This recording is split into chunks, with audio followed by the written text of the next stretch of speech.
आज की कहानी है कलह का अंत। समदन जी, आप मेरी बेटी की देखभाल बिल्कुल भी नहीं करती, अकेली ही घर के कामों में लगी रहती है, मगर छोटी बहू से कहने की कभी जहमत तक नहीं उठाती कि थोड़ा हाथ बटा दिया करे। मेरी फूल सी बच्ची की हालत देखिए, आपने क्या कर दी। पर छोड़िए, कौन सी सास अपनी बहू का भला चाहती है। यह बातें राधिका की माँ ने फोन पर ही उसकी सास सरला देवी को सुना दी। सरला देवी कुछ कहती उससे पहले ही फोन काट दिया गया। दरअसल राधिका कई दिनों बाद मायके आई थी और हाल ही में उसे टाइफाइड हो गया था। कमजोरी के बावजूद उसने माँ से मिलने की जिद की और मायके चली गई। वहीं उसकी हालत देखकर उसकी माँ गुस्से से भर गई और सरला देवी को फोन करके डांट दिया। सरला देवी के परिवार में दो बेटे और उनकी पत्नियां थी।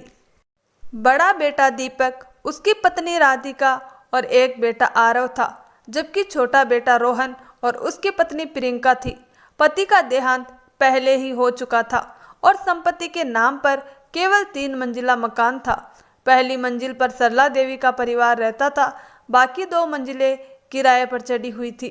रोहन और प्रियंका की शादी को 10 महीने ही हुए थे, मगर घर का माहौल बहुत ही बदल चुका था। पहले राधिका और सरला देवी मिलकर आराम से घर संभाल लेती थी, लेकिन प्रियंका के आने के बाद घर के कामों को लेकर तनातनी शुरू हो गई। प्रियंका देर से उठना, काम से बचना, अक्सर मायके जाना, हर छोटी बड़ी बात माँ को फोन पर बताना, ये सब उसकी आदतें थी। मेहमान आए तो उनसे भी कोई लेना देना नहीं, और ऊपर से उसके मायके वाले भी उसे कभी टोकते नहीं थे। उल्टा जब भी घर में बहुओं के बीच झगड़ा होता तो प्रियंका की माँ सरला देवी को फोन करके खरी खोटी सुना देती। कई बार सरला देवी ने प्रियंका को समझाने की कोशिश की, मगर हर बार वह रो रो कर अपने मायके फोन लगा देती। वही राधिका में भी धीरे धीरे बदलाव आ गया।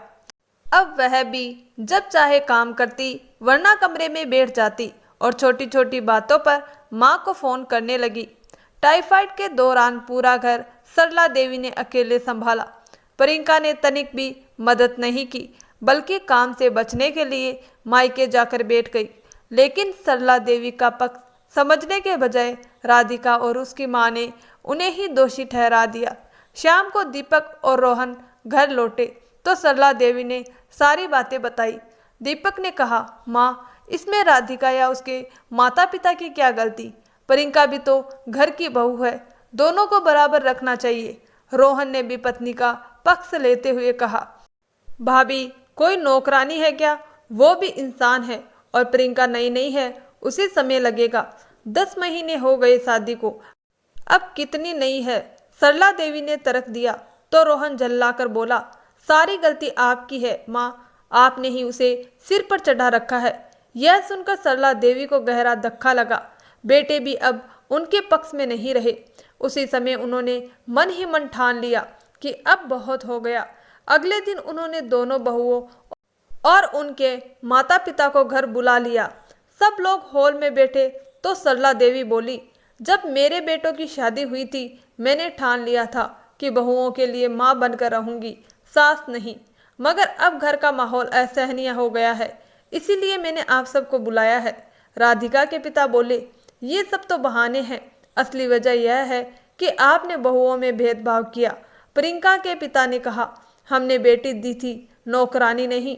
राधिका की माँ बोली, अगर हमें पता होता कि ऐसे घर में शादी करनी है तो हम कभी रिश्ता ही नहीं करते। सब मिलकर सरला देवी को ही दोषी ठहरा रहे हैं। मगर इस बार वह चुप रहने वाली नहीं थी। उन्होंने दृढ़ आवाज में कहा, मुझ पर चाहे जितने इल्जाम लगाइए, मैं सफाई नहीं दूंगी। मैं सास हूँ, बदनाम तो रहूंगी ही, मगर अब मेरा फैसला सुन लीजिए।